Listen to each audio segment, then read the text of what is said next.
இருக்கிற மொழிகளில் 7100 மொழிகளிலே முதலாக எழுதப்பட்ட இன்றைக்கும் இருக்கின்ற மொழி தமிழ் மொழிதான். அப்படிப்பட்ட அந்த மொழிக்குத்தான் கலப்பு வரும்பொழுதுதான், கலப்படம் ஏற்படும் போதுதான் அடிகள் அவர்கள் அதை காப்பாற்றுவதற்கு நடவடிக்கை எடுத்தார். அதைத்தான் அருமையாக சொன்னார்கள்.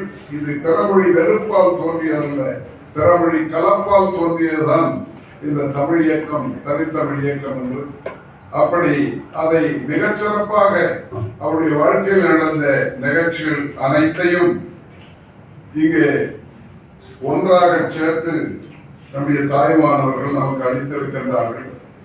அவர் இந்த பேசிய ஒருவர் கனகசபை பிள்ளை என்று பெயர், அதை இங்கே குறிப்பிட்டிருக்கிறார். சில நூற்றாண்டுகளாக தமிழகத்தில் சாதி வெறி காரணமாக வடமொழியே சிறந்தது, உயர்ந்தது, அது தெய்வ மொழி, தமிழ் தாழ்ந்தது, அரிய நூல்கள் யாவும் அந்தணர்கள் செய்தன, அவை வடமொழியிலிருந்தே வந்தன, ஆரிய நாகரிகமே சிறந்தன என்ற கருத்துக்கள் நிலைநாட்டப்பட்டன. இதனால் எங்கும் பிராமணர்களின் செல்வாக்கு ஓங்கி நின்றது. இதை குறிப்பிட்டுவிட்டு பின்னாலே அடிகள் அவர்கள் அங்கே பேசியதெல்லாம் கேட்டு அடுத்த நாள், 2வது நாள் இவரை பேச வைத்து சொன்னார்கள். இவர் அன்றைக்குத்தான் பேசினார். இந்நிலையில் அடிகளை பேசுமாறு அன்புடன் பாண்டித்துரை தேவர் கேட்டுக்கொண்டார்.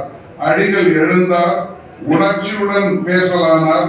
தமிழர் நாகரிகத்தின் பழமை சிறப்புகளை சான்றுடன் விளக்கினார். ஆரிய நாகரிகத்திற்கும் பிராமணர்களுக்கும் தமிழர்கள் கடமைப்பட்டிருக்கவில்லை என்று முழங்கினார். ஆரியர்களாலும் பிராமணர்களாலும் தமிழ் பாழ்பட்டது, தமிழர்கள் இழிவாக்கப்பட்டனர் என்றார்.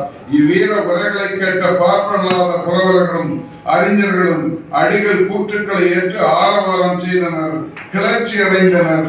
அவரை பலவாறு பாராட்டினார்கள், பாண்டித்துரை உள்பட என்பதை இந்த நூலிலே மிக சிறப்பாக குறிப்பிட்டிருக்கிறார்.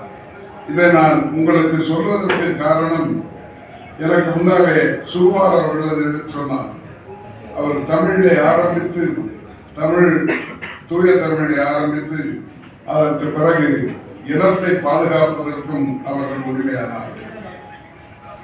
தந்தை பெரியார் அவர்களுக்கும் அடிகளார் அவர்களுக்கும் வேறுபாடு இருந்தது.